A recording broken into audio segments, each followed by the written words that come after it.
Bienvenue à tous sur Afrique Sport pour la matinale du mardi 27 avril 2021. Nous la débutons au Maroc.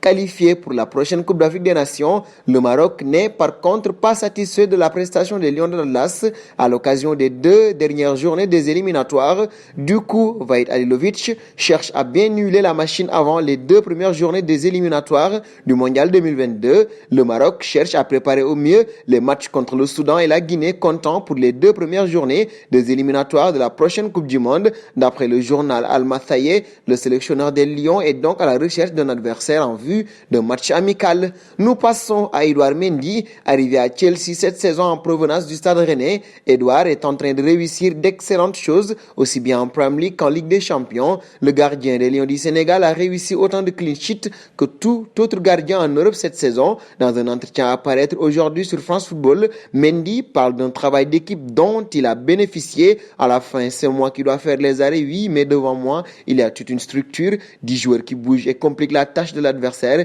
C'est une performance d'équipe et pas une chose que je peux m'approprier seul, a déclaré Edouard Mendy. Nous parlons de Jeffrey Adelaide. Le jeune joueur a effectivement décidé d'aider au financement d'une école se trouvant au Malawi du côté de Balaka. Ren Adelaide a ainsi décidé de financer cette école à hauteur de 25 000 €. Cette école sera terminée dans quelques mois et ouvrira ses portes dès septembre prochain. J'ai tout de suite été touché par ce projet car il est impensable pour moi que des enfants marchent 10 km chaque jour pour aller en cours, a confié le joueur de l'OGC Nice qui compte bien financer d'autres projets à l'avenir avec la Martinique comme prochain projet. Étant originaire de là-bas, Jeffrey Adelaide montre ainsi son grand cœur.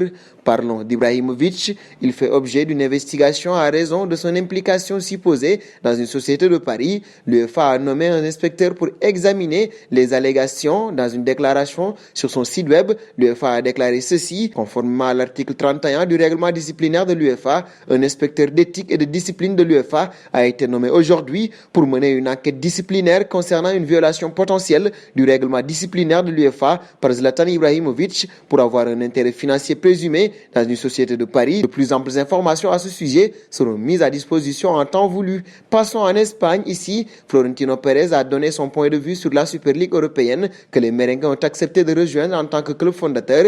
Mais entre deux questions sur le dossier bouillant du moment, il s'est également attardé sur l'affaire Lionel Messi. En fin de contrat avec le FC Barcelone cette saison, le sextuple Ballon d'Or n'a toujours pas dévoilé son plan pour l'avenir. Interrogé au sujet d'une prolongation de la Pulga, le président du Real de Madrid n'a pas hésité à répondre « J'aimerais bien parce que c'est un grand joueur » a glissé l'homme fort du Real. C'est surprenant. Nous terminerons en Italie. Les difficultés de Pirlo dans son rôle si exigeant font beaucoup réagir en Italie et certains ont même invité un ancien joueur de l'AC Milan à jeter l'éponge. C'est le cas de Giuseppe Bergomi. Pour Bergomi, Pirlo est le principal responsable des tourments de l'équipe bianconera.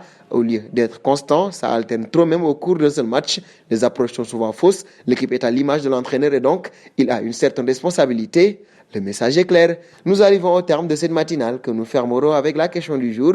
La Juventus doit-elle virer Pirlo? Vos réponses seront attendues en commentaire. En attendant, n'hésitez pas à vous abonner sur Afrique Sport pour ne rien manquer du football continental et international.